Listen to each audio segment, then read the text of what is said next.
Howdy guys, I'm Jeepin' Jason and today is stick shift driving day in the Jeep. I'm gonna take you out and we're gonna go through some of the basics. So for you automatic folks who might think about learning to drive a stick shift, I'll give you some of the basics, and I'm gonna give you some tips and tricks that even the grizzled veterans might be able to apply to their manual transmission experience. And there's a local hill I've been wanting to try to climb. We're gonna do a little hill killer action and show you some off-road tips with this manual transmission in the Jeep. Let's get going. So let's get started with the start. So the start is probably the most intimidating thing for most stick shift drivers, and it's actually really easy. Here are the basic principles of what you should apply to all of your driving, but especially when you're working a clutch. A clutch is just being smooth and consistent on it. And nowadays we have these fuel injected vehicles that literally it's like cheating. In the old days when you had a carburetor and no computer assistance, the engine, if you lugged it without feeding throttle into it, it would stall. Nowadays the fuel injection computer goes, oh, it's stalling, let's feed a little more fuel. So it'll help you into keeping the vehicle running. So here's a demonstration of the fuel injection helping me out. And what I'll do is I'll just slowly release the clutch. I won't feed any gas onto the gas pedal. And there you go. The Jeep's in motion and it didn't stall. So now if you can just apply that to your fear of stalling it, it's when people tend to just dump the clutch and there you go, I was able to stall it without feeding it any throttle. So it's that smooth application of it usually gets you out of any trouble. So just think smooth. So let's go ahead and get it started again. Now I'll go ahead and start like a normal person and apply some throttle and release the clutch in that same exact manner, and that should get me up to speed pretty quickly. See that? Just continually let off the clutch. Grab second gear and off we go. So that's the basics of that. We'll just move past that stuff and get ourselves into traffic. Now a quick side note, the shifter in this Jeep is the B&M shifter and shift lever. I really have been happy with this setup. It's been years and I still am very happy. It took some getting used to because it's so stiff, but it's something that I have learned to really appreciate. And because mine popped out of third gear, it kind of, I had to do something because that was not cool. Now, if you notice, coming up to this stop, I just put it into neutral, and then right before I came to a stop, put it into first, same technique on the clutch release, and feed some throttle into it. I have such good brakes on this that I don't feel like I always have to downshift into lower gears. So that's the basics of operating your clutch. Here we'll just go ahead and downshift all the way through the gears. I don't find that's always necessary, especially with the brakes I have in this thing. And here's a user preference. Here's something I split sometimes. Here I am, if I'm gonna be sitting at a stoplight for a while, put it in neutral and pushing in the clutch when I want to go. Here's what I would suggest in this scenario. If you're gonna do that, don't just expect to get your first gear super fast and jam it there. You want to think about that there's synchronizers in the gear, in the transmission, and you want to help them. If you just keep grinding it into first too quickly, you're gonna wear those out prematurely. So I like to be gentle with that. And since clutches are so easy to use nowadays, this particular vehicle has a hydraulic clutch release, and that is unlike older cars where it was just a spring and a lever and you would push the clutch in. It was heavy, like on the Corvette. That's a hard clutch to push in. You feel it after a while in traffic. This thing is nothing, man. The modern clutches are so nice. So let's talk what your clutch is. Your clutch is a wear item. So trying to make your clutch last forever is senseless because it is an item that is designed to take wear to service the vehicle in function. So I don't want to wear it out prematurely, but I also understand that it is an item that incurs wear and will eventually need to be replaced. I just try to make that last longer. And once we hit the dirt, I'll show you how to get the most out of utilizing that as a friction relationship between the engine and the transmission to help get you to maximize the performance of your rig. So now I'm about to show you the technique that all skill levels need to just figure out how to muscle memory train this into your body to get maximum life out of your clutch. And that is, get your foot off the clutch when you're not using it. If you notice, all of this time, I make my gear shift, and the habit is to get my foot off the clutch and onto the floor. Now, maybe somebody can offer me some input on this, why American cars don't have a dead pedal. And that's the pedal that's usually next to the clutch to give you some leverage. American cars don't seem to adopt that. But see that? Now, first and second's pretty close. I get it if you're gonna keep your foot there for that, but third is a wide spread on the gear. So definitely, just get your foot off there. It really doesn't take that much more effort to get your foot from the floor back up here to the clutch. Now, why do you ask? I want you to learn how to get your foot off your clutch. That's because many of us, believe me, in years past, that's how I just learned to drive. You just learn to drive with your foot hovering over the clutch. But look at this. I don't even realize that I'm actually pushing the clutch a little bit while I'm here. And that's the key here. And so that is my #1 tip on how to get the maximum life out of your clutch. Now, driving around slipping your clutch will just wear it out. So that is my #1 gold tip of the day.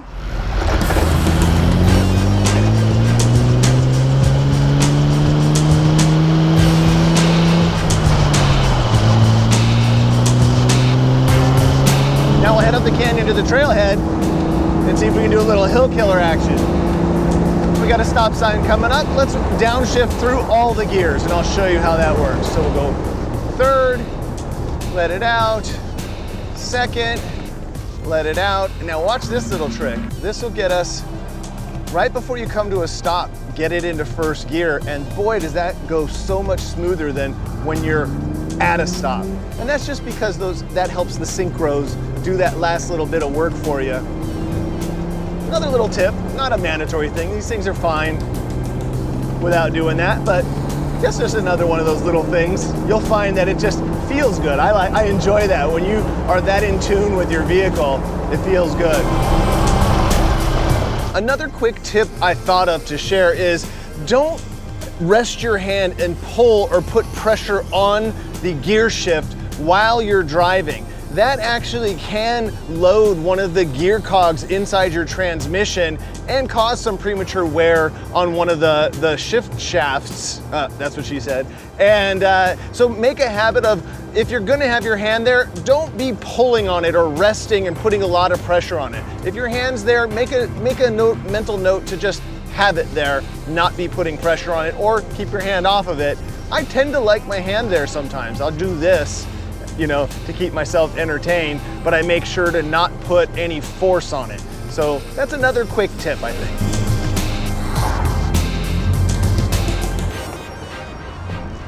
All right, so we are now in the dirt at the trailhead, and I can see the climb. It's right there. It looks pretty good. So it looks like it's gonna be a lot of fun.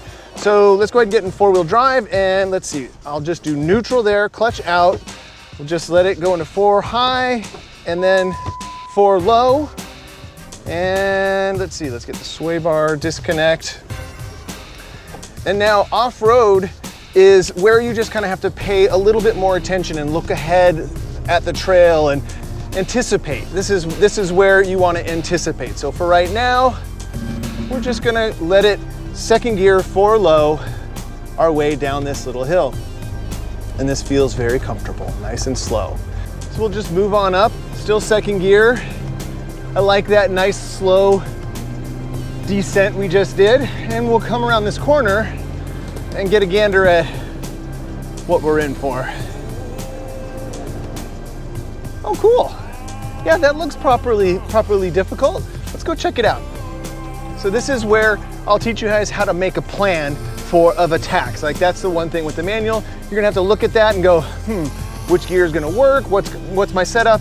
And then be able to improv once you get into that thing. So let's go check it out. I'm hoping this translates to the video. It's not the worst thing, but it looks like it's gonna be a pretty fun one that I'm gonna have to send it a little bit to get up this. And I'm looking forward to it. This is gonna be a really good test, an example or demonstration of some good clutch technique up this. So what I do is like, you know, if I were just from the driver's seat and in a line of cars, I would watch the guys in front of me. But what we're gonna do is first gear, 4 low. I'll probably lock it up just to keep the drama down. These rocks look like they might have a lot of grip, so I might not need to, but if I have them, it's easier on the drivetrain to just use them. So, and then I make a plan. So I'm gonna do driver's tire on up over there on that rock, let the passenger tire find its way in that little V-notch over there. And this actually should offer even just a bit of a challenge getting up here. It's super loose and dusty down here. You can see that. So really, really silty, soft stuff. But this will be fun. This is why we go Jeeping, is fun little challenges like this. And here you go. If you see trash on the trail, pick it up. Don't leave it to begin with, but pick it up if you see it. Just make it a little bit better. All right, let's send it.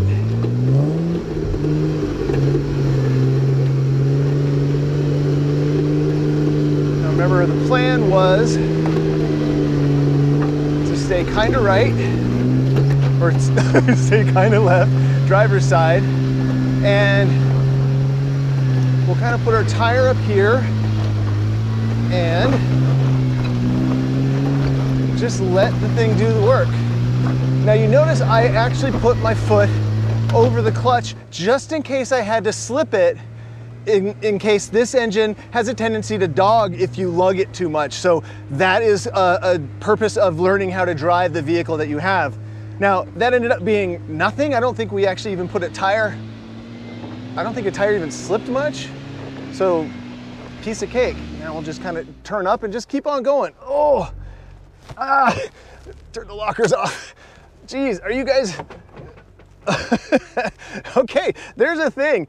Those of you with Jeeps like this and have the lockers on and stock steering, you have that moment where it just won't turn. Well, I'm gonna remedy that. Stay tuned, I have a video where we're gonna do the PSC kit to help remedy that, where you don't have to rev it or bounce back and forth to get this thing to turn. That's one of those frustrating things. And while we're on this incline, let me show you something that also is a bit of a cheater. The thing that something that stresses out a lot of newbie stick shift people is the fact that when you're on a hill, you have to balance the foot off the brake onto the off the clutch onto the gas. Newer vehicles have this thing called hill hold, where I can take my foot off the brake and for like 2 or 3 seconds, the Jeep will hold the brake for me, and that gives me plenty of time to do what we talked about earlier, a nice, easy release of the clutch and get over to the gas. So watch this, we'll just go off and get over here and up the hill we go. Piece of cake. Now, if you didn't have the hill hold, like, oh, so nice to be able to turn my wheel. We're definitely gonna solve that steering thing here soon. And we got quite a bit more climbing. So right now, I'm gonna just go ahead and hit second gear. We can do second gear from a stop. Same thing, just apply some throttle, let the clutch out, same as you always do. And we'll just add a little bit of speed. Proper gearing in your Jeep is helpful. I have 488s with these 38s, and that's just a tad steeper than what this would be stock. 488s with 37s is very close to the final drive ratio of a stock Jeep. So we're just a little outside of that, but like right here, I'll just let it eat a little bit, and you can feel, no lockers, letting it slip. I'll cover the clutch just in case I need to get there and do something. But for the most part, I can relax, get my foot back down there, and just keep making some inches up this hill. Oh, it feels good to be out here. It's been too long since I've had the Jeep nice and dirty. All right, coming up is a great example of how to drag the brake to help keep wheel speed under control and just smooth things out on your rig when you're going through shaly stuff. Now, let's put it in second gear, 4 low. We'll release the clutch, get going, and I'll cover the brake, and we'll just go right up this kind of gnarly spot right here in front of us and just see what we can find traction-wise. And I'll just start pushing in on the brake, keep the wheels under control, drive through it, push the throttle. You can hear it lug a little bit. I could feel the pedal, the anti-lock's kicking in a little bit, but you feel that? We just walked right up that really shaly thing, no lockers, and it just smoothly tiptoed right through that. That's what that technique, the power of that technique. Now in an automatic, it's even easier to do that. In this, you could feel where it was lugging. You have to be ready to get back over to the clutch to get some, get some power back into this thing. So see, I can push the clutch. See that? That releases the engine from the transmission. You could slip, get the power back on the RPMs, and get going. All right, now coming up is the obstacle. I kind of thought that very first thing, the gatekeeper, was the obstacle, but turned out to be quite easy, quite fun. So this is a really silty, sandy obstacle that I'm gonna go ahead and try to employ a little bit of the drag the brake trick here, and we'll just stick to the right, pick a good line. So I'm gonna have my foot on the brake just to keep the wheel speed down, and this thing kind of hunkered in, and you could see. So there you go. Piece of cake, one shot, no drama, good stuff. All right, so we got a little bit of rock crawling here. Let's lock up the rear, leave the front open, and we'll see if we can do this obstacle with little drama. We may have to slip the clutch. If you can see, I'm still hovering. Not seeing the other side of this. Probably should have.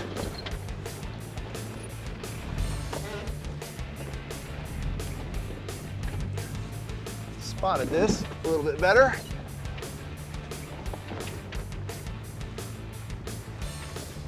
You just used a little bit of drive going through that, and it just kind of slithered its way through there. Piece of cake. There it is, a quick glimpse into the world of stick shift Jeep driving. Hope you guys enjoyed that as much as I did. Felt so good to be out on the trails again. There are a lot of things on their way for the Jeep. Like I said, we got steering, we got some things, lots of stuff going on, and some trips. So please stay tuned, hit the subscribe, all of those fun things. Don't forget to head over to the Amazon store to help support the channel. And until next time, enjoy your drive. Whether it's with a stick shift or an automatic. Either way, just enjoy it. Ah, what a great day. That looks steeper than I thought. I don't know how I'm gonna get in there.